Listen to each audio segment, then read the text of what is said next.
Добрый день, дорогие друзья! Совсем недавно прошли две конференции мирового масштаба 11 мая и 22 июня 2019 года. В ходе конференций жители планеты честно и смело обозначили проблемы, которые на сегодняшний день есть в обществе.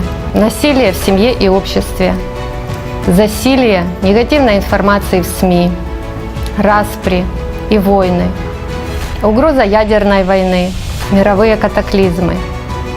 Тысячи людей поняли необходимость поиска путей выхода из сложившейся ситуации. И после этих конференций созидательная волна все больше захватывает людей. Люди уже действуют во благо общества. Эти конференции подняли на поверхность то, что было скрыто. Желание и потребность людей жить в мире, жить в любви, жить в счастье, в дружбе и в единении. Как результат состоялась дискуссия «Единая созидательная экономика», которая совсем недавно вышла на АЛЛАТРА ТВ. Одной из фундаментальных тем была ограничение капитализации. Ведь именно на неограниченной капитализации и держится потребительский формат общества. Именно жажда наживы заставляет человека нападать и отбирать. Но сегодня мы знаем правду, что нам это был формат такой навязан 6000 лет назад. Людям навязали, что они не могут жить в мире. Но благодаря исконным знаниям, благодаря исконной истине, которая привнесена сегодня, через книги Анастасии Новых, через передачи с участием Игоря Михайловича Данилова, каждый человек на планете Земля знает истину, что человек имеет право быть человеком с большой буквы, в котором превалирует дух, радость, любовь и единение.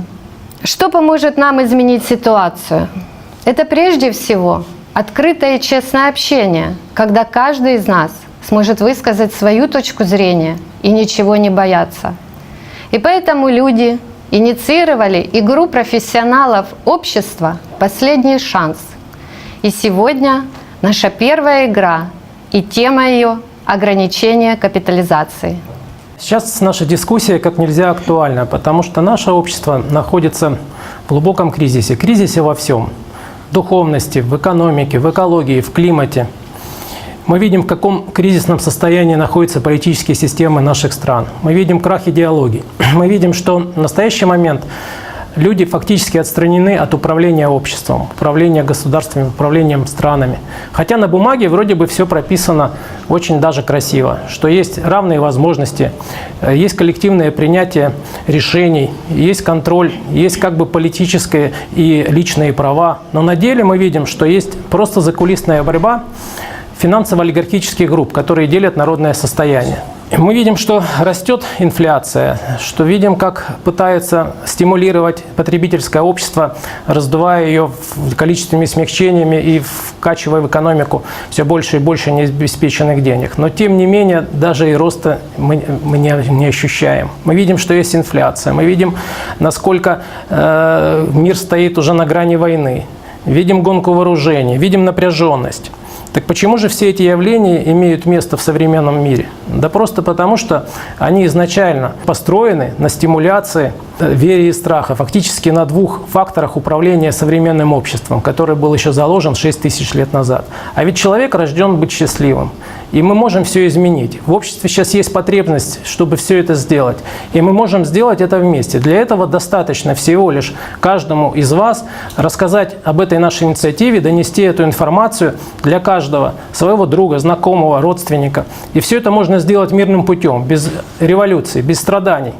Давайте же этот процесс сделаем все вместе. И сейчас мы хотели поговорить, что такое капитализация, что значит капитал. И я хотел бы передать слово профессору, доктору экономических наук, ведущему экономическому специалисту Института агроэкологии и природопользования Наталье Зиновчук. Спасибо, Игорь. Добрый день, друзья. Давайте разберемся с базовыми для нашей передачи понятиями, такими как капитал, капитализация и ограничение капитализации. Давайте рассмотрим такой пример. У предпринимателя есть определенная сумма денег – $1000. Он ее вкладывает в бизнес и через некоторое время получает новую сумму денег – $1200. Разница между первой и второй суммой $200 и есть прибыль. И этот процесс предприниматель повторяет многократно. И в течение определенного времени у него образуется определенный капитал.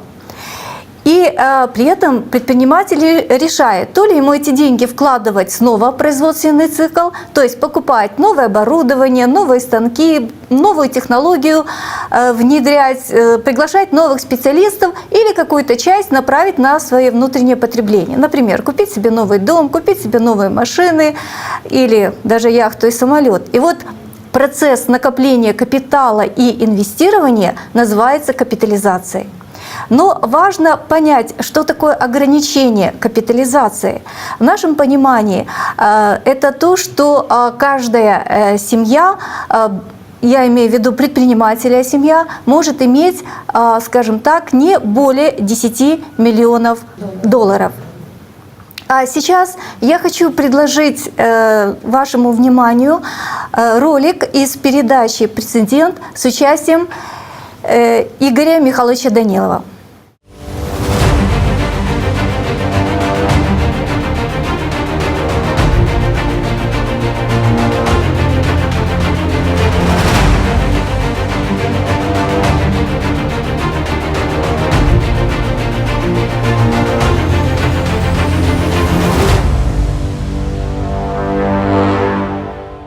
А причина всем войнам в чем? Алчность, жадность, то есть неограниченная капитализация. Давай представим, если, к примеру, чисто вот пофантазируем, нам же позволят немножко наши друзья, правильно? Давай представим, что действительно народ захотел изменить что-то в своей жизни. Вот надоело им идти неправильным путем. Собрались все люди земного шара и сказали: мы хотим жить в созидательном обществе. И одна из форм — это введение ограничения на капитализацию индивида, да, с учетом всех его активов. А что означает введение ограничений? Это ж не просто на человека, а это на его семью. То есть учитывается жена, муж, дети, которые пока финансово зависимы. Если они уже становятся взрослыми, открывают свой бизнес, это уже создают другую ячейку, это уже другая ячейка общества. Да, родители могут помочь, но те деньги, которые переходят с одной семьи в другую, они остаются активом первой. Здесь это учитывается общая капитализация, движимое, недвижимое и все остальное. К примеру, ввели вот это ограничение. Что произойдет? Все зависит, конечно, от суммы, да? Сумма ограничения капитализации. Вот выдвигается, насколько я слышал, на сегодняшний день как раз вот этими товарищами, которые мечтают разбогатеть. Кто-то говорит о 10 миллиардах долларов по современному курсу, кто-то о миллиарде долларов, кто-то 100 миллионов. Ну, раз спросили мое личное мнение, то я считаю, максимальная капитализация индивида с учетом всех его активов и на всю его семью, скажем так, если он является основным, скажем так, источником дохода семьи. А если, допустим, он и супруга, то это должно быть все равно общая суммарно, да, учитываться доходность семьи. Ну, я думаю, 10 миллионов долларов — это выше крыш. Больше оно не имеет смысла. Ну просто, конечно, многие возразят, у некоторых часы дороже, чем я цифру назвал. А что не точней? У некоторых дома дороже. А разве в них уютней? У некоторых, извините, вот, ну скажем, далеко ходить не будем, яхты, которые стоят намного больше, чем я цифру назвал, самолеты, которые в 50, а то и в 100 раз дороже, чем я цифру назвал. Ну и в чем смысл от этого? Что жизнь прекраснее стала, лучше, что ли?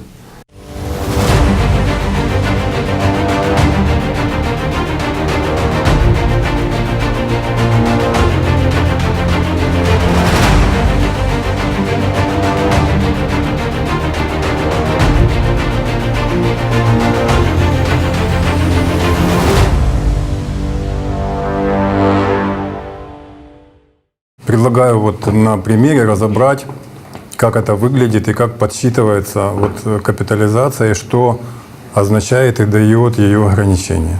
Вот, например, если у меня семья, жена, 2 детей, и, к примеру, у нас есть дом, стоит 300 тысяч, у нас есть несколько машин, 100 тысяч, у нас мы купили там, скажем, дочке в подарок квартиру 100 тысяч, и у жены, например, есть бизнес в 500 000. Вот мы получили цифру 1 миллион. А еще есть бизнес у меня, который 2 миллиона. Вот мы получили уже 3 миллиона. Если дальше этого мало, и, например, хочется еще чего-то, или развить бизнес, или там просто что-нибудь купить, яхту, скажем, и можно взять еще кредит там на 1 миллион и купить яхту, к примеру. Эта цифра тоже добавляется к капитализации и составлять будет уже там 4 миллиона. Если есть еще у меня, к примеру, какие-то ценные бумаги, либо депозиты, скажем, еще на 1 миллион, это тоже добавляется к общей цифре. И все это вместе ограничено 10 миллионами до тех пор, пока мои дети живут со мной, и они, если тоже начинают какое-то там дело, то все их вещи тоже добавляются сюда, до тех пор, пока они не организовали отдельную ячейку и не вышли из этой ячейки общества. Если мы живем все вместе, мы ограничены этой цифрой. Достаточно ли ее? Очень сильно, даже много. Ну, абсолютно достаточно, абсолютно хватает для абсолютно очень комфортной жизни всех этих людей, для создания условий для детей, для всего, для участия в каких-то помощи друзьям, для участия в каких-то проектах, для всего чего угодно. Более того, это еще и позволяет иметь массу свободного времени, потому что ты вместо того, чтобы развивать бизнес и становиться его рабом этих денег, рабом этих яхт, которые никому не нужны, ты начинаешь думать о том, как бы помочь другим, чтобы у них тоже было точно так же. Вот можем ли мы все так жить? Да легко. Если те, кто уже этого добился, перестанут стремиться к власти и стремиться безудержно это все накапливать до бесконечности и стремиться подчинить всех людей своей воле, а начнут думать о том, как помочь другим людям, как им что-то подсказать, объяснить и делать только хорошее. Меняется внутренний мотив. Человек начинает задумываться о том, что он вообще делает, за счет чего он зарабатывает деньги. Он не будет этого делать, творя что-то плохое другим людям. Он не будет их эксплуатировать. Он будет, наоборот, о них заботиться, обо всех. И это может в корне изменить ситуацию. Это как бы один фактор. Второй фактор. Вводя вот это ограничение, мы ограничиваем, уберегаем себя от узурпации власти. Потому что к чему приводит неограниченная капитализация, мы можем посмотреть. Вот 6 тысяч лет мы имеем ее в нашем обществе. Что сейчас по факту, даже вот если вскользь посмотреть вот на мир вокруг. Открываем статистику и видим, что менее 100 человек в мире обладают большей частью мирового капитала. Что это означает? Что очень маленькой группе лиц принадлежит основные отрасли промышленности, принадлежат банки, принадлежат средства массовой информации. Они оказывать могут, естественно, с помощью всех этих инструментов влияние на любое государство, на любые международные организации. И если не сказать больше, что эти организации вообще становятся их инструментом, по сути, манипуляции, обмана всего человечества.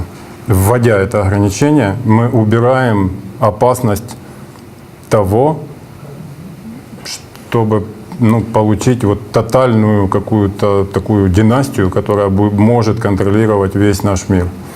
И если изучить историю, только вот не ту, которую в учебниках пишут, а если вот открыть глаза и действительно изучить историю, то можно увидеть, что такое уже бывало в истории развития Земли. Всем, кому интересно, рекомендую ознакомиться на АЛЛАТРА ТВ с фильмом «Атлантида. Элита в поисках бессмертия» и посмотреть, к чему это приводит. Можем ли мы жить по-другому? Можем. Это наш выбор. И это легко, если мы это сделаем все вместе. Спасибо, Богдан. И мирным путем это возможно. Только мирным путем, я бы сказал. Другим путем это невозможно, это мы уже проходили.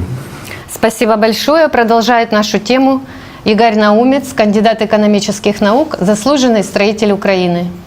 Знаете, как говаривал Остап Бендер в знаменитом произведении Ильфа и Петрова «Золотой теленок», если в стране бродят денежные знаки, значит, есть люди, у которых очень много. Если не ограничивать капитализацию, то мы будем порождать и дальше олигархов и хозяев денег. Вот даже представьте такую ситуацию, что у вас очень много денег, вы уже купили все, что могли, все, что хотели, и сверх того, и можете купить, и у вас есть бизнес, который генерит эти деньги, и даже сверх этого генерит. Ну и что дальше вы будете делать, на что обратите свое внимание? Понятно, что, можно сказать, есть разные примеры, но в основном все захотят власти. Власти над миром, власти над людьми. И так мы сейчас видим, что происходит именно такая же ситуация в настоящий момент. Тем более, что это очень легко сейчас сделать при современной политической системе, потому что мы же сами с вами делегировали свои полномочия политиками.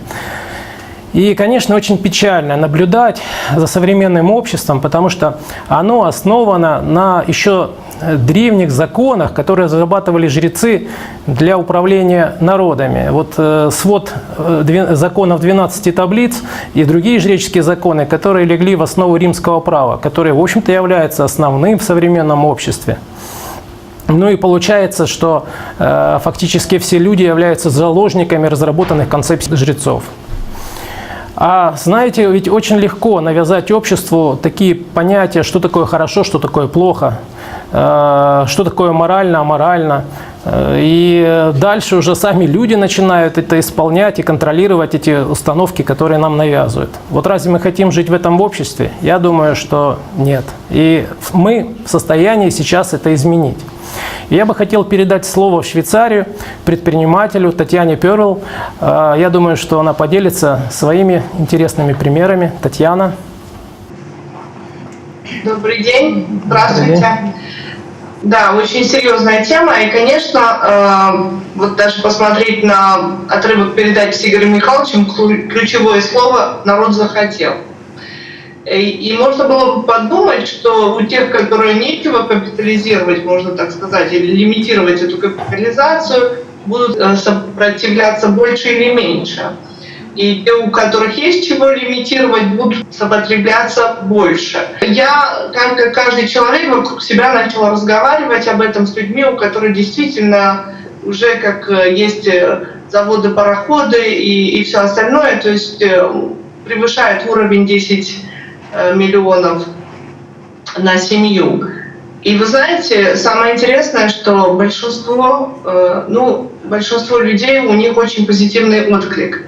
Потому что у нас у всех есть один враг. Мы не должны разделять людей, бедные, богатые и так далее. У нас есть один враг — это система. И они являются, или они, мы все вместе являемся просто рабами этой системы, да, просто установки у всех разные, потому что, ограничивая капитализацию, мы ограничиваем ее подход к каждому человеку, вот именно стимуляцию этого суперэго, можно так сказать, я, самости. У меня лучше там машина, ручка, там тетрадка, самолет, неважно, ей не важно, какими системами оперировать. То есть или у вас, как сказал Богдан только что, или вы строите бизнес, или вы являетесь бизнесменом, или другой вариант, вы являетесь рабом вашим бизнесом, потому что вы не можете никуда уехать, ничего сделать, и всегда это постоянная головная боль. И каждый предприниматель может это сказать, потому что я тоже предприниматель, и когда ты делаешь бизнес, тебе хочется сначала, вот я делаю бизнес, буду работать на себя, буду свободна. Это самая лживая установка может быть в предпринимательстве, потому что каждый из нас, кто предприниматель, знает, что работает 3 раза больше и получает 3 раза меньше. И в конце месяца нужно платить зарплаты. Поэтому, когда я начала разговаривать с людьми, у которых побольше бизнеса и так далее, так у них и головная боль побольше, понимаете? То есть, в принципе, и что получается, что, как мы знаем после фильма «Атлантида» и знаний, которые нам передал Игорь Михайлович, только 12 семей или они понимают, что они делают. Все остальные являются просто рабами системы с разными уровнями, но мы одинаково все в одной лодке. Поэтому не нужно разделять, в нашем системе не нужно разделять, потому что многие бизнесмены, которые уже дошли до какого-то уровня, опять же, задали себе вопрос, а зачем? И очень многие создали разные фонды. Есть такие примеры, можно поискать, их очень много сейчас. И, в принципе, никто из них, может быть, это очень важно, наша дискуссия, я не знаю, как сказать, даже не смог осмелиться сказать это, лимитировать капитализацию. И, наверное, это очень смелое слово, потому что все об этом думают, все понимают, что это является корень всех проблем, но никто не смеет об этом говорить. Пожалуйста, давайте сегодня об этом поговорим. Такой плюс и минус на каждом уровне. Потому что если мы сядем просто и поговорим, и как я разговариваю с своими друзьями, знакомыми, сначала это «нет» сразу, а потом «а если так, а если…» ну да. И получается, что только при разговоре просто идет какое-то сразу от сознания блокировка, что придут, возьмут. А кто? Потому что мы сами все вместе решим. Но без духовно-нравственных ценностей этого не может быть. Да, Татьяна, спасибо. Вы абсолютно правильно говорите. Спасибо вам большое. Было очень интересно слушать. И мы передаем слово сейчас в Чехию. Любомир Путянец, судебный эксперт, инженер-строитель. Он поднимет очень важную тему. В созидательном обществе должны быть фиксированные заработные платы. Любомир, пожалуйста, вам слово. Dobrý den, děkuji ti, Olgo. Здравствуйте, меня зовут Любомир Путянец. По профессии я инженер-строитель и судебный эксперт. Перехожу прямо к теме фиксированных зарплат и выплат и ограничения капитализации. Давайте посмотрим на рост цен за последние 18 лет. В недвижимости он составил 300%. У продуктов питания целых 1116%. Топливо подорожало на 136%. С другой стороны, средние заработные платы выросли всего лишь на 238%, а современная 50-тысячная зарплата, соответственно, на 378%. Понятие ограничения капитализации вовсе не означает жить на уровне прожиточного минимума. Речь идет об ограничении капитала миллиардеров. Просто представьте себе, всего лишь каких-то 8,4% населения планеты владеют 84% общего богатства планеты Земля. Разве вы думаете, что картофель, нефть или 40-летний панельный дом сегодня обладают более высокой ценностью? Но как так получилось, что миллиардеры были миллиардерами и остались миллиардерами, а бедные люди уже бомжи? Ну или иностранные национальные меньшинства. Да, я просто слышал. Cizí národnostní menšiny, které přišly za vidinou velkých peněz a které nejsou ochotny se zapojit do společné. Люди, которые пришли за большими деньгами, но которые совсем не желают присоединяться к общей совместной работе, и вместо этого становятся налоговым бременем и источником преступности и беспорядков. Возможно ли жить достойно, иметь крышу над головой, заниматься той работой, которая нам нравится, и не считать каждую копейку? Что мы, люди, можем сделать? Что необходимо? Фиксированные зарплаты и фиксированные цены. Я имею в виду, что если, например, водитель грузовика первой категории в Америке получает одну зарплату, такой же водитель грузовика в Африке или Индии должен получать точно такую же почасовую оплату. Другими словами, я не имею в виду, чтобы у всех был одинаковый размер зарплаты, а чтобы какая-либо одинаковая профессия по всему миру оплачивалась по одинаковым меркам. Что это повлечет за собой? Да хотя бы то, что люди останутся дома, они не будут вынуждены эмигрировать. Конечно, можно возразить, мол, это невозможно, но если общество будет развиваться на основе духовно-моральных принципов, это возможно. Тогда не миллиардеры будут инициировать построение фабрики. Это будут делать сами люди, просто потому, что в данной стране людям это необходимо. tak teda například průměrný byt, Что необходимо? Ограничение капитализации. na druhou stranu Например, budou chtít на среднюю něco квартиру extra, предоставить кредит без něco процентов. extra, Но с другой стороны, если человек хочет что-то большее, пожалуйста, только с дополнительным процентом. znamená mít společná Ограничение aktiva капитализации pasiva семьи, maximální то есть муж, výši жена, 10 дети, означает право совместно владеть активами и пассивами на максимальную сумму 10 миллионов долларов. že by si nemohli vydělat více. Samozřejmě, Это že не by означает, что люди, которым нравится зарабатывать деньги, не могли бы зарабатывать больше. Конечно, могут, но при соблюдении одного условия, а именно, все, что превышает отметку 10 миллионов долларов, a o toku peněz a typu investic by rozhodovali пойдет на jen общие samotní инвестиции lidé. народа, страны, Osobně si а myslím, решение, že куда ohraničení направить и на какие kapitalizace, типы инвестиций, kterou принимает způsobila сам народ. fixace mezd, platů, stabilita cen, by Я podle думаю, mě что ограничение mohla vést ke капитализации, společnému всемирная štěstí, фиксация зарплат и цен, lásce a стабильность porozumění цен mezi námi. может вести нас к общему счастью, любви и взаимопониманию между людьми. Спасибо большое. Мы хотим предоставить специалисту по банковскому делу Оле Кротиковой. Она нам расскажет, что сейчас происходит с закредитованностью современного общества и что нужно сделать, чтобы освободить людей от кредитного рабства. Здравствуйте. Да, присоединяясь к точке зрения Любомира, хотела бы поделиться тем, что я заметила относительно ситуации, которая сейчас сложилась в обществе. Вся наша жизнь абсолютно зациклена на теме экономики. И как мы, люди, определяем, в благополучном государстве мы живем или в неблагополучном. Только ростом экономики или ВВП. А чем это определяется? Это определяется уровнем увеличения выпуска товаров и услуг и постоянным ростом спроса у населения.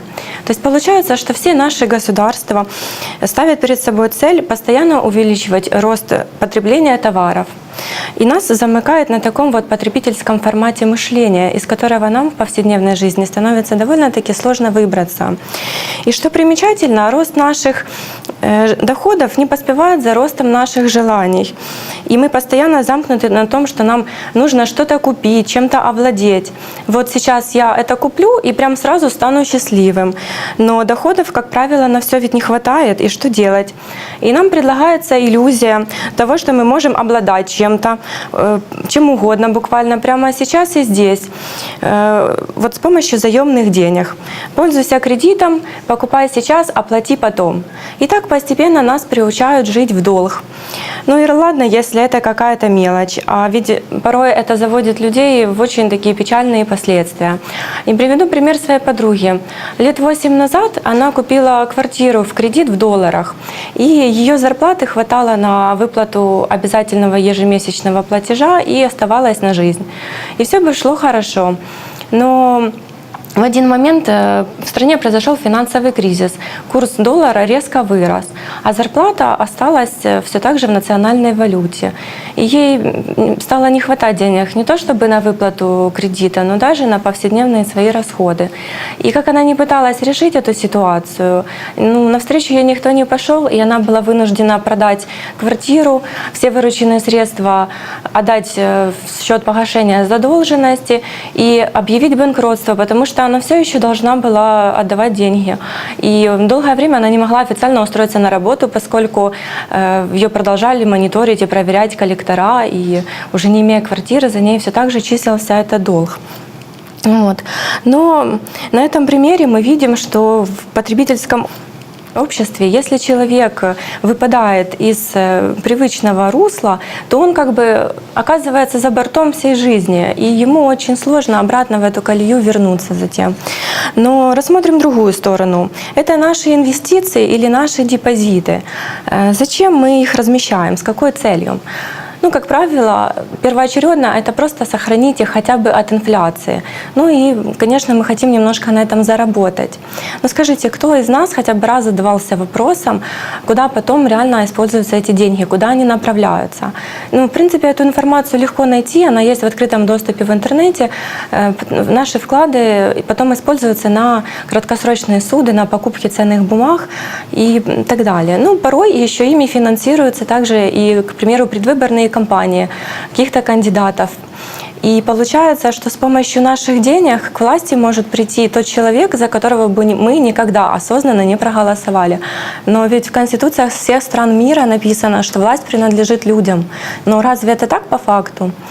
И вот смотрите, если действительно произойдет ограничение капитализации, то мы сможем с нашими накоплениями самостоятельно распоряжаться, направлять их в те сферы, в которых есть потребность их улучшать. То есть на инфраструктуру, на социальную сферу, на медицину. У нас будут фиксированы цены на все товары, и наши доходы будут соответствовать нашим покупательским потребностям. А лишнее мы просто не захотим покупать, потому что потребительский формат мышления будет замещен созидательным. Ну и вообще отпадет такая острая необходимость в кредитовании. Спасибо. Спасибо, Ольга. Очень важные темы вы подняли. Действительно, они касаются сегодня каждого человека. И вот вы затронули тему фиксированных цен. И мы передаем слово Братиславу, в Словакию, Роберту Миките, владельцу и руководителю предприятия. Он продолжит тему фиксированных цен. Добрый день. Давайте посмотрим на цены в настоящее время. Как многие из вас заметили, покупая сегодня молоко, цена на одно и то же молоко отличается в магазинах, находящихся на расстоянии всего нескольких сотен метров друг от друга. В современном потребительском обществе одним из движущих факторов является увеличение прибыли или заработка, чтобы тратить больше на товары и услуги. Исходя из этого, многие люди и компании стремятся искать товары и услуги по более низким ценам. Это становится возможным и потому, что у нас существуют разные цены на одинаковые товары в одной и в другой стране, даже в городах одной страны. У нас может быть автомобиль по определенной цене в одной стране и точно такой же автомобиль по абсолютно другой цене в другой стране. К чему это нас ведет? Каждая страна стремится защитить своих производителей, поэтому вводятся налоги и пошлины. Там, где невозможно ввести налоги и пошлины, у нас будут субвенции. Корпорации размещают свои производственные и сервисные центры в странах с более низкими производственными затратами, такими как цены на энергию, закупки. Или наоборот, они пытаются нанимать людей, готовых работать за минимальную или меньшую заработную плату. Сегодня популярно максимизировать прибыль за счет снижения затрат и посредством максимизации прибыли получать влияние и власть. Тогда мы оказываемся в ситуации, когда билет на поезд из пункта А в пункт Б стоит дороже, чем билет на самолет. Неограниченная капитализация — это побочный эффект потребительского общества. В таком ли обществе мы хотим жить? Ответьте себе на этот вопрос. Представьте, если цены на одни и те же товары, на идентичные продукты будут одинаковыми во всех странах мира. Все будут знать, что цена одинакова и фиксирована. И это облегчит составление прогнозов по запуску нового продукта или планирование, создание вашего бизнес-плана. Не нужно будет беспокоиться о том, что во время подготовки к внедрению продукции кто-то урежет ее прогнозируемую цену, а затраченное на подготовку время будет потеряно, и что придется начинать с нуля или даже закрывать производство. Одинаковые цены на идентичные товары приведут к отмене налогов, пошлин и субвенций, ведь в них отпадет необходимость. Владельцы компаний с ограниченной капитализацией не будут соблазняться погоней за неограниченной прибылью. Оставшиеся средства можно будет использовать для повышения качества в таких сферах, как здравоохранение, инфраструктура, образование. Скажем, все, что будет превышать согласованный лимит, например, $10 миллионов США на семью. Это приведет к бесплатному высококачественному образованию и медицинскому обслуживанию, проводимому бесплатно для всех по всему миру. Это всего два слова, но они могут сделать многое. Ограниченная капитализация. Ответьте себе на вопрос, разве вы не предпочли бы жить в созидательном обществе, где люди заботились бы друг о друге больше, чем о собственном кошельке? Спасибо большое. И созидательный пример в здравоохранении с нами хочет поделиться доктор Гульшан Гарджи, Атланта, США. Пожалуйста. Я врач-терапевт. Я родилась в Танзании. И во время выдворения выходцев из Азии мой отец принял решение о том, чтобы я поехал в Пакистан. Хотя мы были жителями Азии третьего поколения, мы были изгнаны.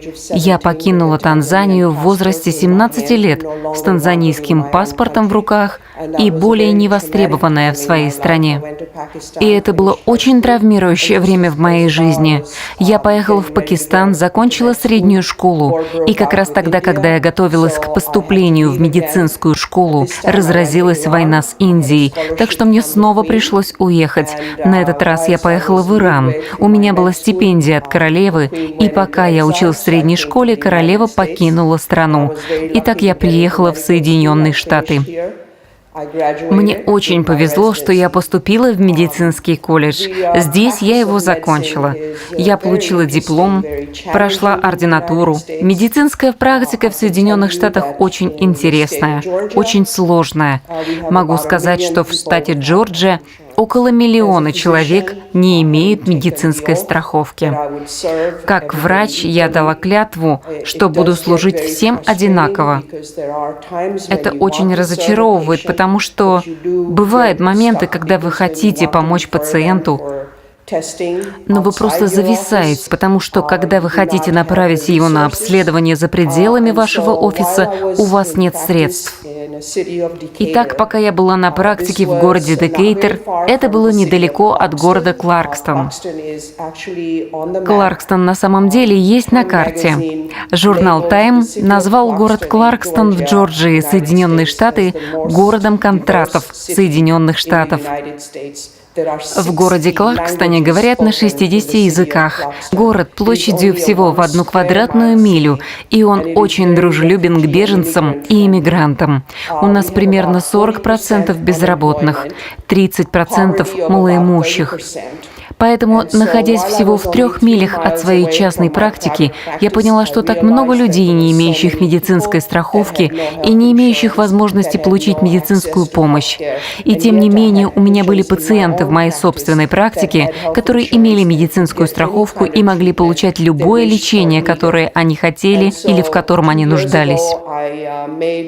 Итак, 2 года назад я приняла решение, которое было очень смиренным – оставить процветающую 30-летнюю практику и отправиться в город, где 30% безработных и нет медицинской страховки для столь большого количества людей, чтобы обеспечить бесплатное здравоохранение. Итак, это общественный медицинский центр Кларкстона. Это стопроцентная добровольческая многопрофильная клиника, где мы предоставляем первичную медицинскую помощь, услуги стоматолога, врача-специалиста, бесплатные лекарства по рецептам. Мы проводим маммографию для нуждающихся женщин, и у нас предоставляются как питание, так и другие услуги. Причина, по которой мы можем это сделать, заключается в том, что у нас есть научное сотрудничество с 8 академическими институтами в городе Атланта. Итак, у нас есть практикующие медсестры, и мы сотрудничаем с этой программой общественного здравоохранения и студентами-медиками Эмори, которые помогают нам заносить записи в электронную карту. Мы открыты 4 дня в неделю, и у нас, наряду с волонтерами, есть также сотрудничающие институты с их преподавателями. Я думаю, что прелесть этой клиники в том, что она бесплатна. Таким образом, люди, живущие на 200% ниже федерального уровня бедности, имеют право на получение всех этих услуг бесплатно. Так что для меня это личное, очень личное, потому что я выросла в деревне в Танзании, где ближайшая больница была в 2 часах езды. Я пережила очень сложный и тяжелый случай малярии и оправилась от очень трагического тифа в Пакистане. И я лично пережила рак. Так что для меня это очень личная история, и для меня так важно сказать спасибо обществу. И я думаю, что, учитывая, что здравоохранение – это право, я считаю, что здравоохранение – это право, и я твердо верю в него, и я буду продолжать делать это так долго, как только смогу при моих малых возможностях. And in my small capacity, I appreciate the opportunity to visit with you all. Thank you. Спасибо большое, доктор Гульшан Харжи, за ваш положительный пример, за то, что, как мы сказали в начале передачи, люди уже действуют во благо общества. Еще одной крупной проблемой, которая существует на сегодня, это монополия. Крупные предприятия душат маленький бизнес, не дают развиваться. К каким последствиям это приводит и что является причиной? Конечно же, неограниченная капитализация. Эту тему монополии продолжит у нас из Минска, Беларусь, Андрей Киселев, предприниматель и руководитель фирмы. Андрей, вам слово. Здравствуйте. В настоящее время все больше увеличение количества монополий на рынке. Это торговых сетей, промышленных и финансовых монополий. Чаще всего это приводит к не совсем благоприятным последствиям. Монополии, к примеру, принуждают транспортные компании работать на льготных условиях. Систематически, а порой и постоянно нарушают финансовую дисциплину. Фактически работают на деньгах поставщиков. Торговые сети устанавливают собственные пороги входа товаров на полку, которые большинство производителей, особенно отечественных, не в состоянии преодолеть. Заставляют давать скидки, порой очень-очень большие, и при том это никак не отражается на той цене, которую видит покупатель на своей полке. Все это происходит из-за неограниченной капитализации и стремления этих предприятий занять доминирующее положение на рынке, а впоследствии монополизировать рынок. Монополиям, таким вот, которые я описал, требуются огромные денежные капиталы. А возникающие финансовые монополии могут дать им такие кредиты, обеспечить их такими ресурсами. Потому что на данный момент большинство предприятий просто в условиях того, как это сложилось, не могут существовать без постоянного денежного впрыска. А любой возникающий финансовый кризис, в случае чего делает предприятие собственностью банка. А впоследствии это предприятие перетекает в собственность тех, кому принадлежат эти банки. Ограничение капитала – это благо как для бизнеса, так и для обычного покупателя. Частный бизнес, он не пропадет с ограничением капитализации, он никуда не денется, никто ни у кого ничего не будет отбирать, а потом делить. Изменятся в первую очередь отношения в бизнес-среде и отношения бизнеса к покупателю. Отказ от бесконечного стремления предприятия максимизировать валовые обороты, прибыль или группы компаний, которые объединяются впоследствии для того, чтобы монополизировать какую-то область рынка, приведет к качественно новым взаимоотношениям между людьми. То есть то, как это было 12 тысяч лет назад, когда человек человеку был брат, а не так, как принято сейчас в потребительском обществе, когда человек человеку волк. Для бизнеса открывается возможность прежде всего работать по-человечески, без оглядки на то, что тебя завтра разорят, поглотят или примут просто такой закон, который убьет твой бизнес. Перераспределение средств выше предела капитализации позволяет улучшить жизнь общества, сделать его для людей приятным и комфортным. А это прежде всего дает безопасность для бизнесмена, для его капитала, для его семьи. Ведь напряженность в обществе и нестабильность в мире рано или поздно приводят к кризису, а впоследствии к конфликту, в ходе которого можно потерять и бизнес, и прежде всего, что важнее всего, это жизнь. Ограничение капитализации позволит исключить владение конкретными лицами или группой лиц жизнеобразующих предприятий, таких как создание и передача электроэнергии и других видов энергии, предприятий, занимающихся добычей и переработкой полезных ископаемых, разработкой новых месторождений. Это крупных фармацевтических, индустриальных, аграрных предприятий. Все это должно принадлежать всему мировому сообществу. Лишь при таких условиях возможно отсутствие коррупции, постоянного роста цен и финансовых кризисов. В условиях ограничения капитализации и отсутствия монополизации общество само для себя будет устанавливать приемлемые цены для жизни и само для себя установит необходимые качества оказания услуг. В противном случае, если ничего не изменить, то будут процветать и коррупция, и торговля воздухом, и немыслимые кредиты, и тому подобное. Спасибо. Спасибо, Андрей. И сейчас в вашем сообщении было самое главное затронуто, что в центре человек. И самое главное – это безопасность. Ведь мы не говорим отдельно о каком-то о какой-то проблеме монополизации. Мы говорим о том, что касается каждого человека. Спасибо вам большое. Мы передаем слово во Львов. С нами находится Мирослав Грет. Это арт-директор и владелец брендинг-агентства. Сфера коммуникации, рекламы и графического дизайна. И он затронет одну из важнейших тем – инфраструктура. В каком городе, в какой стране, в каком населенном пункте мы живем сегодня, а в каком можем жить уже завтра. Пожалуйста. Здравствуйте. Здравствуйте всем. По первой профессии я был архитектором, где-то проработал в этой сфере 8 лет. И я бы хотел начать с цифр ООН. Это к 2030 году где-то 5,2 миллиардов людей, населения планеты Земля, они будут жить в городе. Сейчас это где-то 55%, то есть 4,2 миллиарда. Что нам говорят эти цифры? По сути, то, что мы видим рост населения в городах и видим то, что инфраструктура каждого города, она должна быть очень важной темой, что на эту инфраструктуру влияют корпорации. Корпорации, большие компании, финансовые некоторые институты. А вот если вот задать вопрос, в вашем городе что сейчас создается? Больше моллов, торговых центров или библиотек, или медиатек? Ну, думаю, вопрос и ответ очевиден.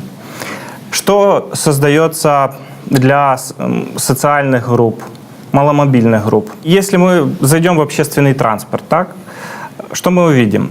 Мы увидим иногда много рекламы, которая нас преследует от Ютуба и до того, что есть в городе. Мы видим, что вот, по сути, нашим мнением где-то манипулируют от парковки, когда мы доехали к какому-то супермаркету, и уже на выходе к кассе. То есть мы заехали за хлебом, а в нашей корзине мы видим какие-то непонятные продукты, они вообще нам-то не нужны.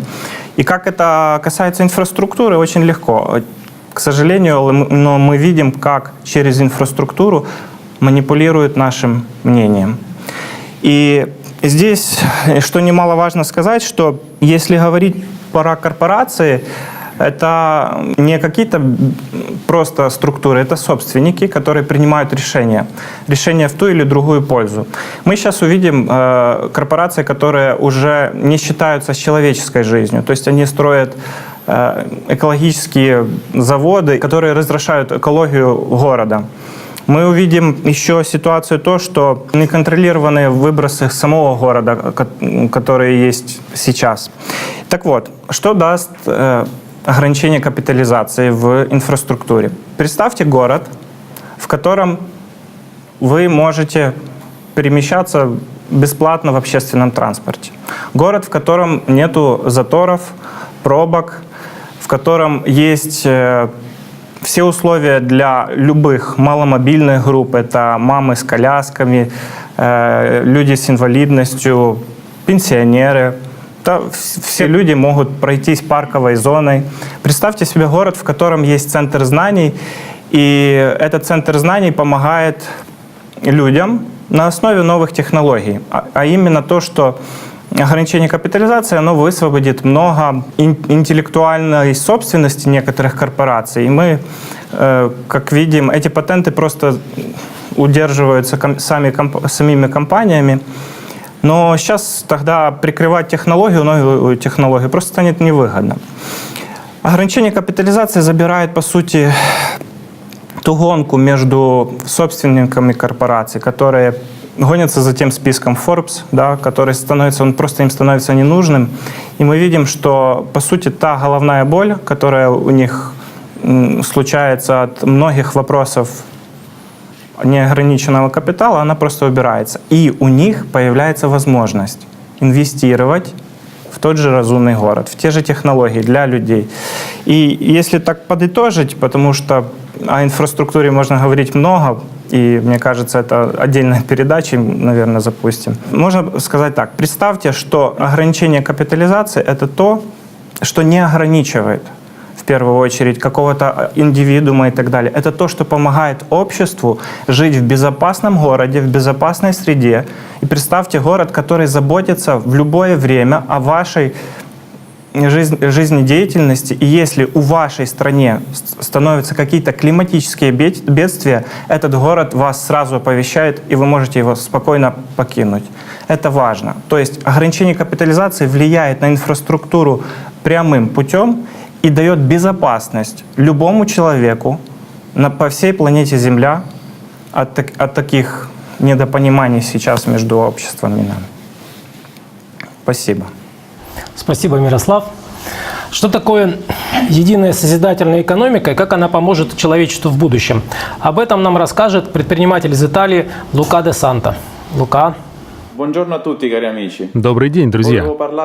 Экономика и финансы сегодня являются одним из самых мощных инструментов, которые позволяют коллективному сознанию, или, как мы слышали ранее, системе, направлять жизнь каждого человека в сторону материального мира. Экономика изначально была просто инструментом, который регулировал отношения между людьми. Суть этого инструмента заключается в обмене товарами и услугами между людьми. Цель состоит в том, чтобы помогать другим, получать помощь и тем самым обеспечивать общее развитие. С появлением общества потребления качество отношений между людьми изменилось. Накопление денег и богатства стало основной целью жизни индивида. И это также положило начало концепции накопления богатства, которое со временем стало основным средством власти и контроля над другими людьми. Короче говоря, в современном обществе деньги и накопление материальных благ без каких-либо ограничений стало смыслом жизни людей, конечной целью общества и государства.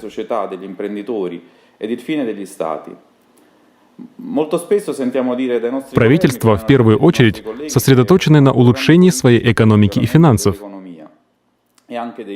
Но все это направлено лишь на увеличение богатства транснациональных корпораций, принадлежащих очень малому количеству человек.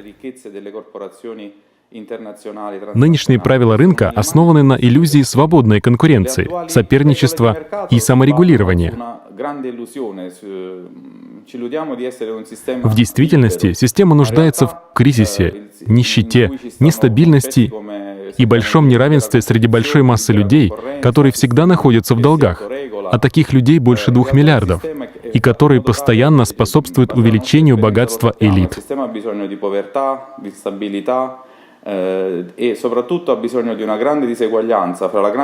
Нынешняя экономика создает в обществе систему нестабильности и безрассудства, необходимую для содействия обогащению и ради самого же обогащения.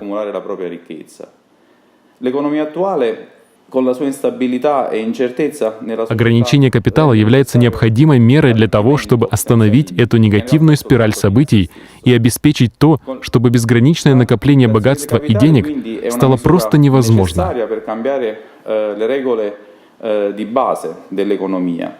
E per fare in modo tale che proprio questa corsa all'accumulo senza limiti di ricchezza e denaro sia semplicemente non possibile, scompare, semplicemente.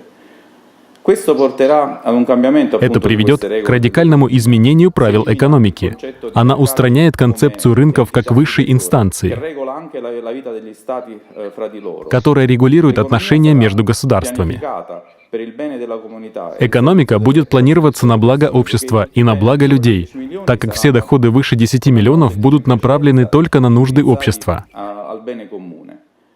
Генерация денег из воздуха станет невозможна. Все ресурсы пойдут в реальную экономику. Это приведет к ликвидации финансовых манипуляций, которые служат для отмывки денег. Я владелец малого бизнеса, и я также работал в крупных американских транснациональных корпорациях. В обеих сферах нынешняя экономическая система способствует весьма негативным последствиям для жизни каждого человека, направляя внимание людей на удовлетворение материальных потребностей. Как предприниматели, мы живем в ситуации постоянных изменений и потенциальных опасений потерять все в одночасье. Например, сейчас очень трудно найти рабочих в нашей сфере деятельности, потому что они хотят бежать в более развитые страны и зарабатывать больше. С плановой экономикой заработная плата будет одинакова в любой части мира, и эта нестабильность будет устранена, и мы могли бы сосредоточиться на развитии нашего бизнеса с любовью и усердием, не боясь завтрашнего дня. Опираясь на опыт работы в мультинациональных компаниях, там прибыль — это царь. Бесконечная гонка за сокращением расходов компании за счет понижения зарплаты работников.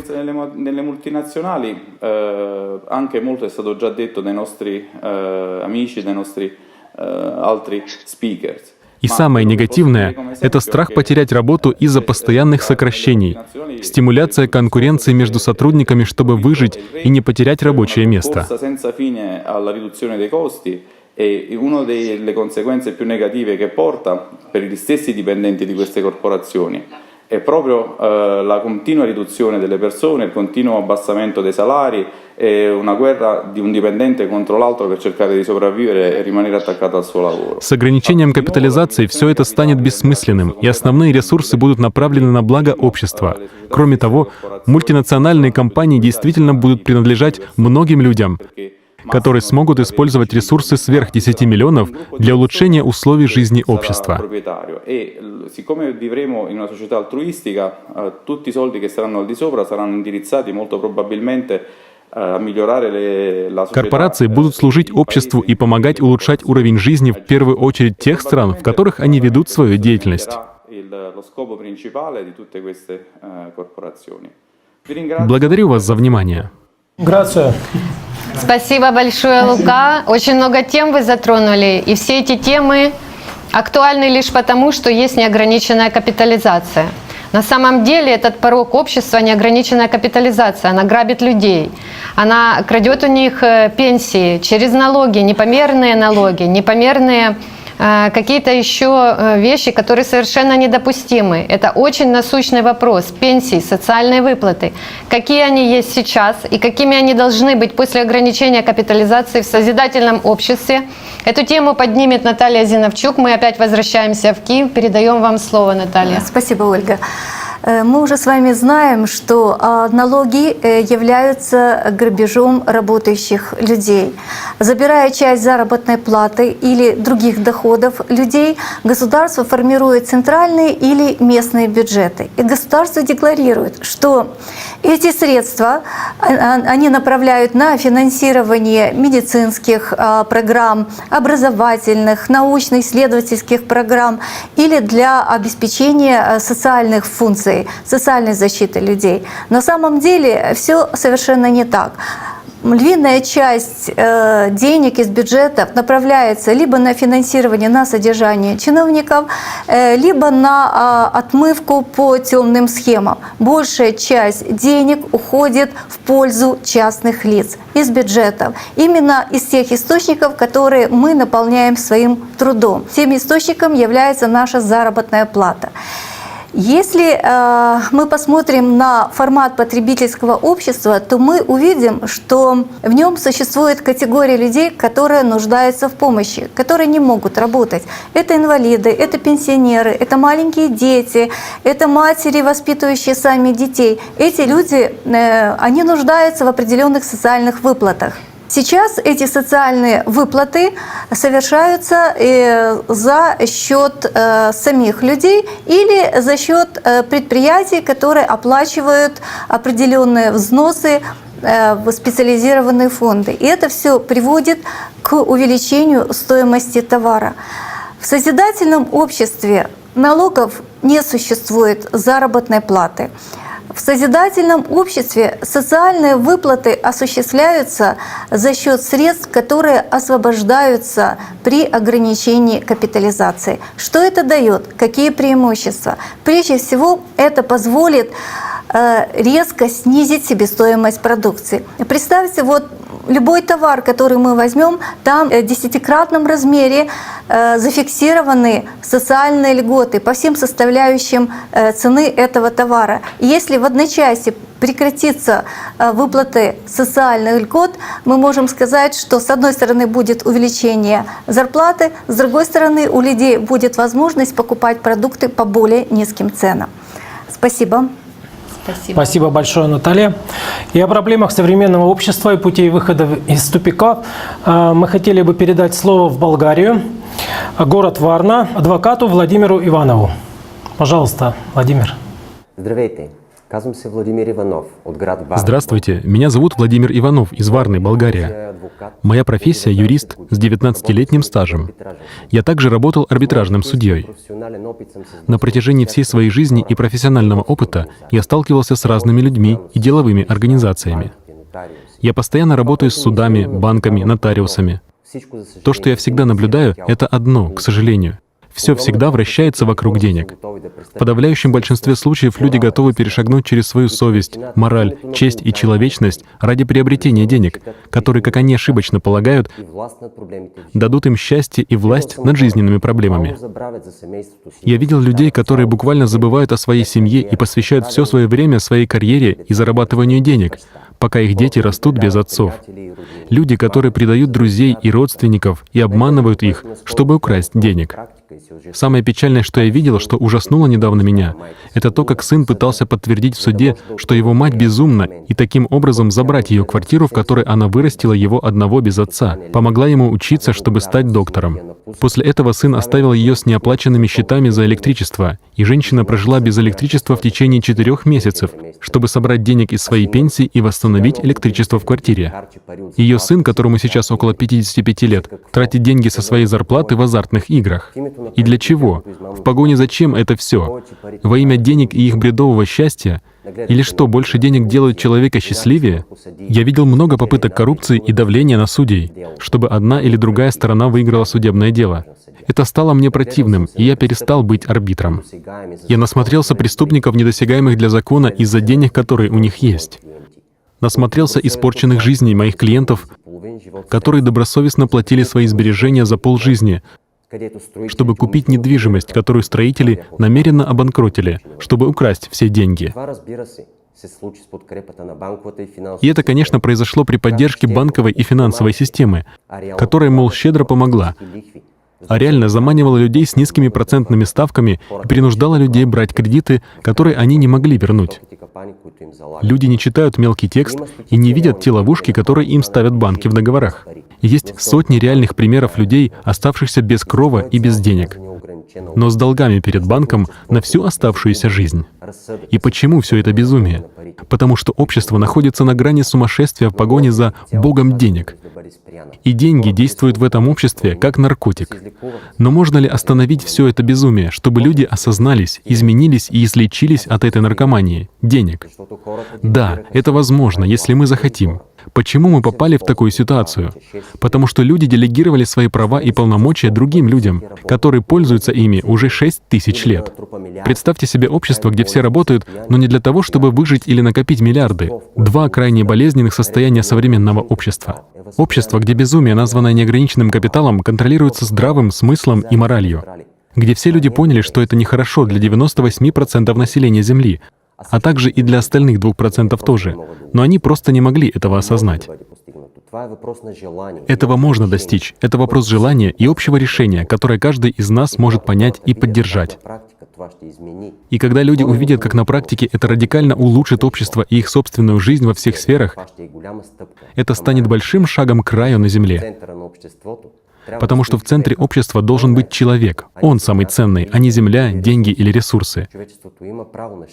Человечество имеет право на счастье и достойную жизнь, иметь время для радости и духовного развития, а не на войны и соревнования по краже и накоплению капитала. Если будет установлен максимальный предел личного капитала каждого человека, то многие проблемы в обществе исчезнут сами собой. Мы бесконечно боремся с последствиями сосредоточения огромного капитала в руках минимального процента людей, но мы должны устранить причину, а не постоянно бороться с последствиями неограниченного капитала, которые извращают человека и делают его рабом денег. И все это может быть достигнуто и должно быть достигнуто мирным путем. Я верю в это. Спасибо. Спасибо, Владимир. Очень важные темы вы поднимаете. Действительно, неограниченная капитализация влияет на все сферы жизни.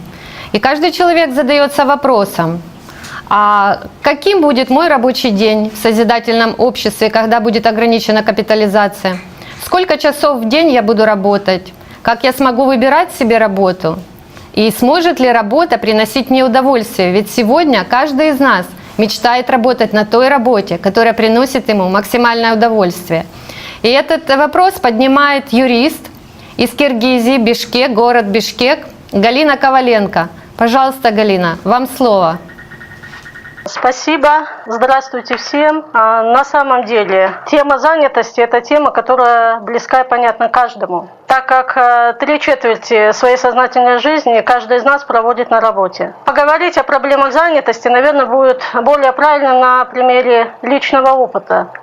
Я юрист и долгое время уже работаю с бизнесом и также занимаюсь общественной деятельностью.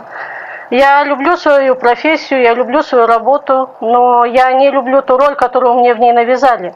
Мне приходится работать много, и я работаю с удовольствием, но не тогда, когда мой профессиональный опыт и навыки применяются для защиты безнравственных, аморальных дел. У многих наших клиентов всегда устойчивое мнение, что юрист – это человек без морали и принципов, который за гонорар готов защитить и выполнить любую их прихоть и желание. Тем более, когда закон это позволяет, и зачастую законы наши таковы, что нормы морали вроде и прописаны в них, но можно обходить за счет хорошей защиты адвокатом. Конечно, принятие знаний, которые дала мне АЛЛАТРА, и передачи с участием Игоря Михайловича Данилова, хорошо помогают мне учиться сопротивляться и бороться с подобной ситуацией. Но вот страх потерять заработную плату из-за отказа участвовать в грязных делах или страх увольнения, который влечет потерю заработка как единственного источника существования, и жить до сих пор так и не удалось. Наш мир сейчас в целом это большой рынок купли-продажи, в котором продается и покупается все. И товары, и услуги, и люди, и, что самое страшное, покупается и продается совесть.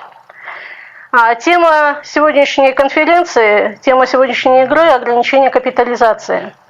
И чтобы понять, как вопросы занятости будут решены в обществе, где капитализацию ограничат, я задала себе вопрос: а кто я? Где я и моя профессия в таком обществе?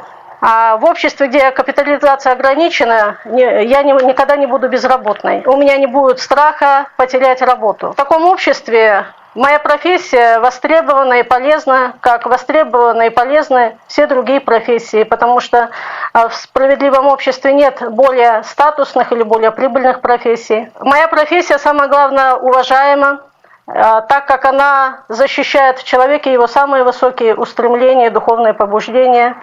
А я, как специалист, помогаю людям приходить к миру в случае возникновения конфликтов.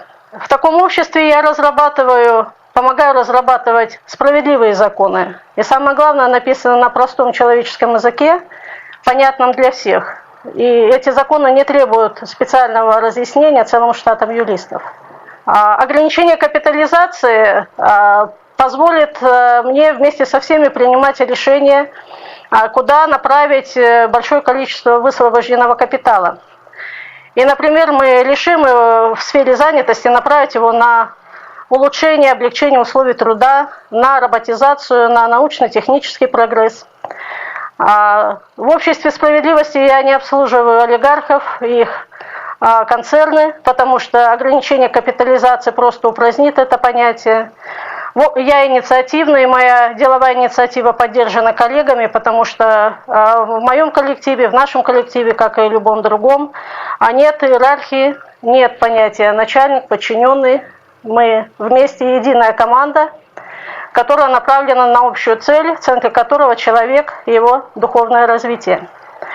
Я получаю достойную заработную плату в таком обществе, и с моей заработной платы идут отчисления на такие же достойные социальные пособия для тех, кто в силу возраста, болезни или иных причин работать не может или не хочет. Что можно еще сказать по созидательному обществу? В таком обществе я работаю 4 часа в день, 4 дня в неделю, и мое рабочее время значительно сокращено, и все оставшееся время я направляю то, что приносит мне неприходящую глубокую радость на свое духовное развитие, самосовершенствование, на встречу с близкими по духу людьми, чтобы убедиться, что в таком обществе они так же счастливы, как счастлива я. Ну вот такая мечта. И это не только моя мечта, это наша общая невысказанная мечта, и пришло время ее озвучить, и не только озвучить, но и громко заявить о ней, что вместе у нас многое получится. Спасибо. Галина, спасибо вам большое. Особенно вторая часть вашей речи действительно затронула до глубины души, я думаю, каждого слушающего, потому что вы озвучили в первой части все страхи каждого человека за свою жизнь, а во второй части вы как раз рассказали, каким может быть общество и какая жизнь может быть у человека, если мы всего лишь ограничим капитализацию. Для начала хотя бы это сделаем.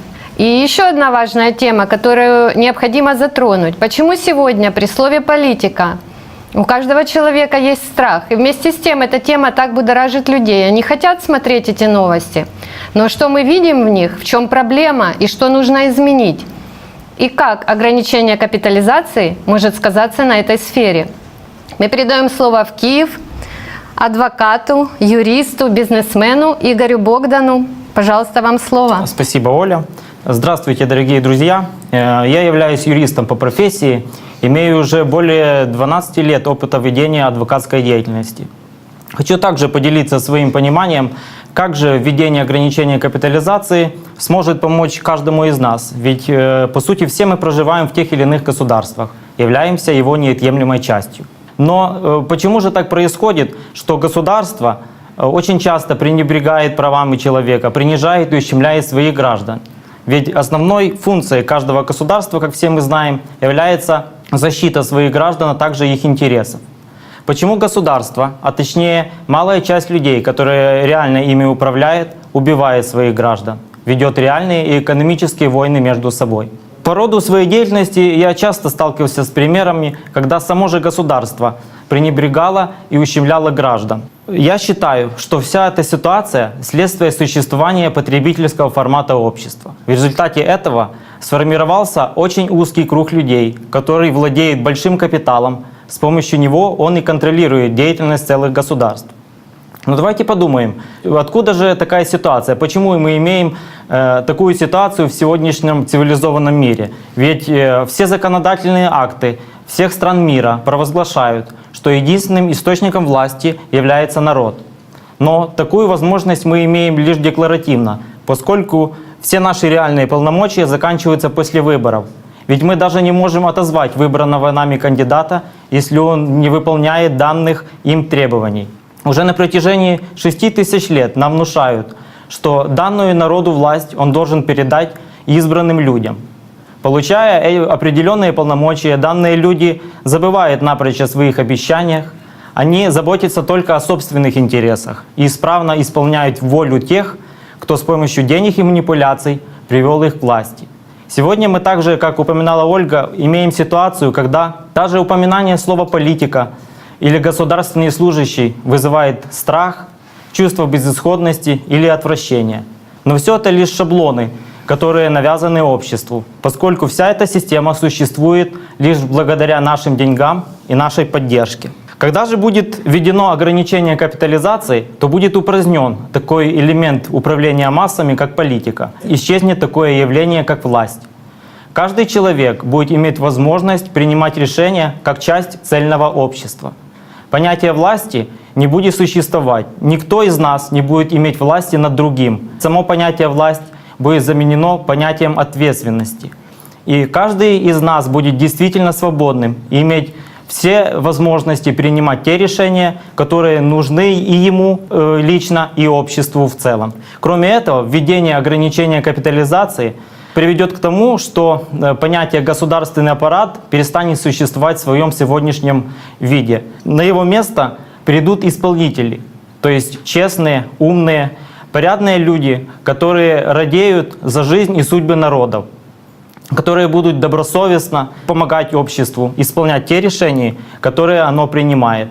Специалисты в разных сферах, в свободное от работы время, будут принимать и отвечать на те вызовы, которые сегодня стоят перед обществом. Такие исполнители будут постоянно контролироваться самим обществом, и в случае некачественного исполнения ими принятых решений общество немедленно устранит их от такого управления. Каждый человек будет иметь возможность беспрерывно принимать решения, которые нужны обществу. Именно он будет наделен не властью, а ответственностью за принятые им решения. Понимая все позитивные стороны такой процедуры управления, само общество ограничит возможность управления и влияния тем людям, которыми движет жажда наживы. Строя такое общество, мы будем действительно счастливы и свободны. Ведь это именно та внутренняя потребность, именно то чувство, которое живет в каждом из нас. И именно тогда мы действительно будем жить в мире и любви. Спасибо. Спасибо, Игорь. В погоне за прибылью наше общество утратило человечность. И об этом нам хочет рассказать индийский дипломат из США, штат Атланта, Чандер Гамбер. Доброе утро. Я бы начал с проблем здравоохранения в США, а также в Индии и во всем мире.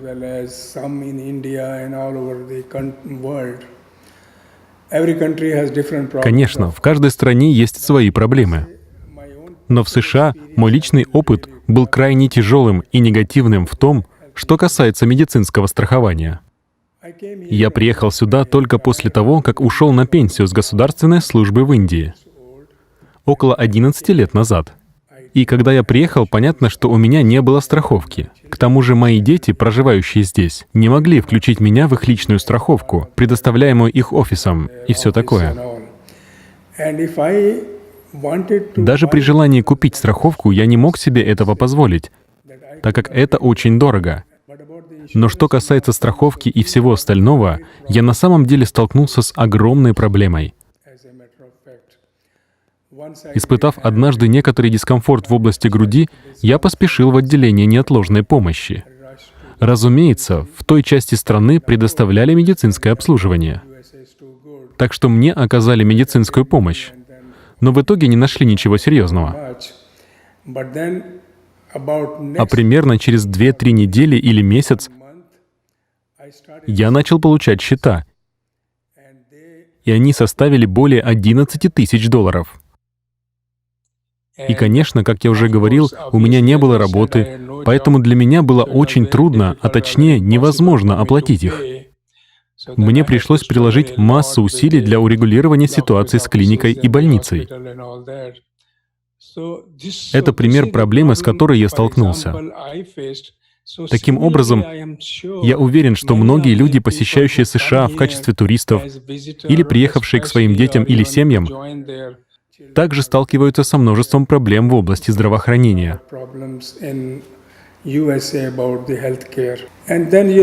А вы знаете, что чтобы подать заявление для Medicaid, Medicare, программы социального страхования, у них тоже есть определенные правила. Конечно же, они обоснованы и необходимы. В моем случае, например, если я снова решу подать заявление для Medicare, то для получения любого социального обеспечения или любых социальных выплат нужно проработать 10 лет.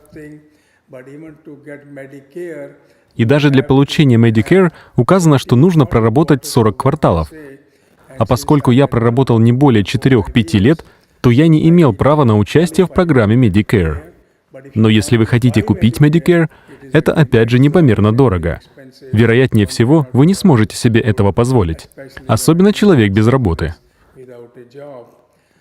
Так что жизнь, знаете ли, немного коварная и трудная, и в каждой стране есть свои проблемы. И если вернуться к моей стране, я из Индии.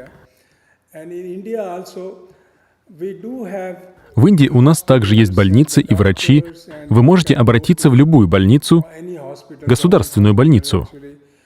Вообще-то не нужно платить, и в принципе вы можете обратиться бесплатно. Но в то же время, учитывая огромную численность населения Индии, то в какую бы больницу вы ни обратились, вам придется потратить целый день на один медицинский осмотр, или чтобы сделать маленький снимок, или что-то в этом роде. Так что в этом наша проблема, связанная с количеством населения. Хотя больницы бесплатные, государственные. Но все равно придется провести весь день, отпрашиваясь с работы. С одной стороны, капитализация в какой-то степени помогает, но с другой стороны, она негативно сказывается на бедных слоях населения и на людях с небольшим доходом. Но в любом случае, я думаю, что нужно принимать жизнь такой, как она есть, и постараться быть счастливым, где бы вы ни были, что бы ни имели, и чем бы ни занимались. И чем бы вы ни обладали, постарайтесь довольствоваться этим и не гонитесь за вещами.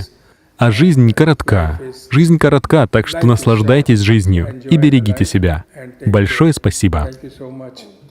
Спасибо, Чандер. Вы привели очень важные примеры, в которых вы осветили, что в потребительском обществе, где основой является неограниченная капитализация, роль человека сведена до смертного червяка или до раба, где машина под названием «система» — это она решает, в какой больнице тебя будут лечить и будут ли, будет ли у тебя страховка и как это отразится на твоей жизни. Сможешь ли ты выжить в этот экономический кризис? Неужели мы хотим жить так? Или все-таки мы хотим изменений? Одно из изменений, которое необходимо сделать, это ограничение капитализации. Она затрагивает все сферы жизни. Вот, например, вопрос, который интересует каждого человека на планете Земля. А какое я завтра или сегодня уже получу образование? Смогут ли мои дети получить достойное образование? Хватит ли у меня денег на это достойное образование? А потом вопрос возникает, применю ли я знания, которые я обрел, действительно в мире, или любая наша профессия будет сводиться до купли-продажи? Этот вопрос поднимает маркетолог из Киева. Мы передаем слово Оксане Кущ. Пожалуйста. Добрый день. Сегодня в обществе образование платное. Оно доступно не всем, и это несправедливо. Почему это происходит в потребительском обществе сегодня? Потому что экономика потребительского общества ориентирована не на человека и не на заботу о нем, а на гонку за неограниченной прибылью. Гонку, которая навязана нам еще 6000 лет назад. Ограниченная капитализация — это необходимость для создания справедливого, созидательного общества с равными возможностями для каждого человека.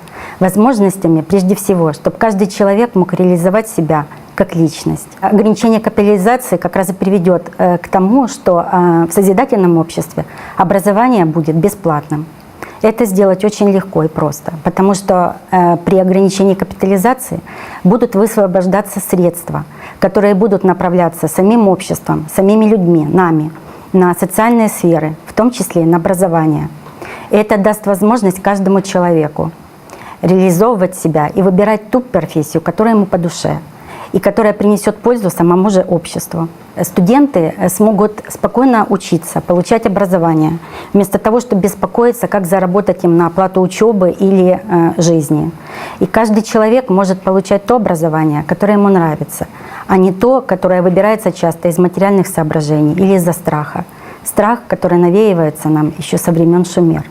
Я хочу поделиться своей историей. Со школьных лет мне нравились естественные науки, химия, и я получила образование инженера-химика-технолога. 3 года я проработала по специальности. Наша лаборатория разрабатывала керамические материалы с новыми свойствами. И мне это нравилось. А потом нас перестали финансировать. Это стало никому не нужно, нам перестали выплачивать зарплату. Мне, как и многим другим, пришлось осваивать новую квалификацию, новую специальность. И среди моих знакомых тоже очень много людей, которые тоже сменили специальность, освоили новые профессии, такие как менеджер по продаже, маркетолог, рекламист. Ребят, но у нас реально есть право жить достойно. И всем миром формировать то общество, которое мы все хотим, безопасное общество. Это общество безопасное, в котором нет страха за будущее, за наше будущее, за будущее наших детей. Тут возникает вопрос, хотим мы так жить или не хотим? И что нам мешает, кроме нашей же лени и привычки перекладывать ответственность, которую нам навязали? Решать нам самим, решать и действовать сообща. И сегодня у нас есть все условия и знания «АЛЛАТРА», чтобы создать такое общество, в котором каждый человек живет по-человечески. И первый шаг, который нам нужно сделать для этого, это ограничить капитализацию. Спасибо, Оксана. Какова же роль СМИ в современном обществе и что произойдет после ограничения капитализации? Мы слово передаем Ларисе Порцей, Киев, Украина. Спасибо. Здравствуйте, дорогие друзья. Я напрямую не связана со средствами массовой информации, но как обычный человек косвенно, конечно, нахожусь в этом информационном пространстве, тоже взаимодействую с ним. Хочу рассказать о таком взаимодействии на примере своей семьи. Мой муж очень часто и подолгу смотрит телевизор, выбирает программы политической, экономической направленности, смотрит эти все дебаты политические, дискуссии. И как следствие я наблюдаю, что когда собираются друзья, знакомые, родственники у нас, то это все переносится на общение, то есть затеваются разговоры, которые обычно заканчиваются ссорами и скандалами. Моя дочь профессиональный репортер.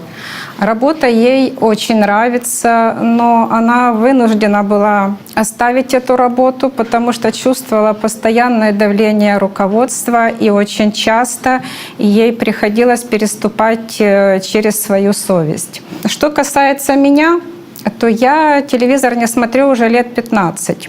Потому что то, что транслируется о тех бедствиях, войнах, катаклизмах, эти ругань политическая, мне это совершенно не нравится, оно портит мне настроение и угнетает. Это то, что мы имеем сейчас в потребительском обществе с неограниченной капитализацией. Как же изменится ситуация, если капитализация будет ограничена? Тогда средства массовой информации не будут сконцентрированы в руках отдельных людей, которые беспокоятся только лишь о личной выгоде. Тогда любой журналист будет свободно, открыто общаться и говорить, доносить информацию без страха быть уволенным. Тогда каждый сможет быть журналистом и нести в мир позитивные, хорошие, созидательные примеры,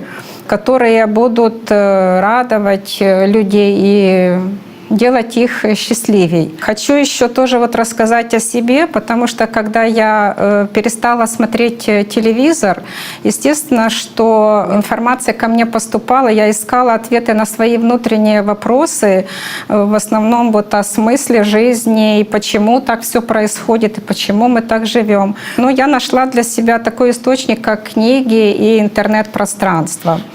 И благодаря интернету в какой-то момент я наткнулась на передачу «Сознание и личность» от заведомо мертвого к вечно живому. Но мне сложно передать всю ту гамму переживаний, которые я ощутила, когда начала слушать ее, потому что получила ключ ко всему тому, что ранее я с чем знакомилась и что читала. И вы знаете, когда эти знания пришли ко мне, раскрылась вся истинная суть жизни на Земле, то мне захотелось об этом говорить везде. И задавала себе вопрос, почему об этом не говорят с экранов телевизоров, чтобы люди в основной своей массе могли слышать об этом, чтобы жизнь их могла стать свободней и счастливей. Но в обществе с неограниченной капитализацией это невозможно. Это будет возможно, когда капитализация будет ограничена.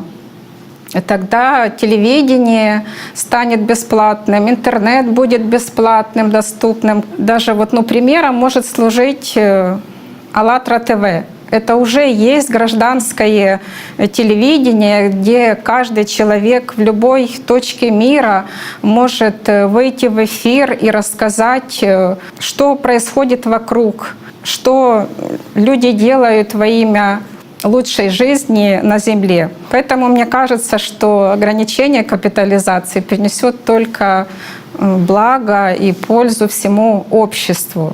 Это же будет хорошо, правда? Спасибо большое, Лариса. Мы с вами находимся на развилке человеческой эволюции. Одна из дорог ведет к тирании и самоуничтожению. Другая дорога ведет нас к здоровому созидательному обществу счастливых людей. По какому пути идти, выбирать тебе. Я считаю, что у нас есть достаточно ресурсов, знаний и возможностей, чтобы построить общество счастливых людей. Пришло время сказать «хватит». Хватит жить под диктовку хозяев денег. Выбирать тебе, выбирать каждому. Дальше будем мы жить рабами системы или будем жить в свободном обществе.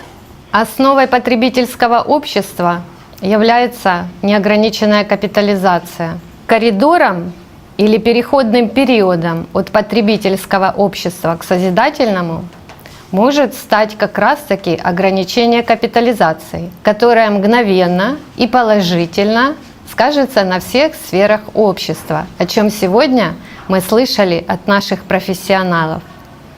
Как быстро это произойдет, спрашивает каждый из вас. Это зависит от каждого из нас. Социальные опросы у людей по всему миру подтверждают, что люди уже инициируют ограничение капитализации во всем мире для семейной ячейки до 10 миллионов долларов. Если вы поняли важность этого вопроса ограничения капитализации, то, пожалуйста, не будьте равнодушны. Распространите эту информацию всеми доступными для вас способами всем людям планеты Земля. И если все мы, люди планеты, решим ограничить капитализацию и все-таки переходить в созидательное общество, то мы все вместе с вами поднимем этот вопрос на масштабной конференции, которая состоится 9 мая 2020. А сейчас мы заканчиваем нашу первую игру и передаем эстафету в Чехию. Вторая игра «Общество. Последний шанс» состоится в Чехии 21 сентября в 15:00 по Чехии или в 13:00 по Гринвичу. И тема ее будет «Обнуление долгов между странами и отмена налогов для физических лиц». Друзья, давайте все вместе созидать общество. Спасибо.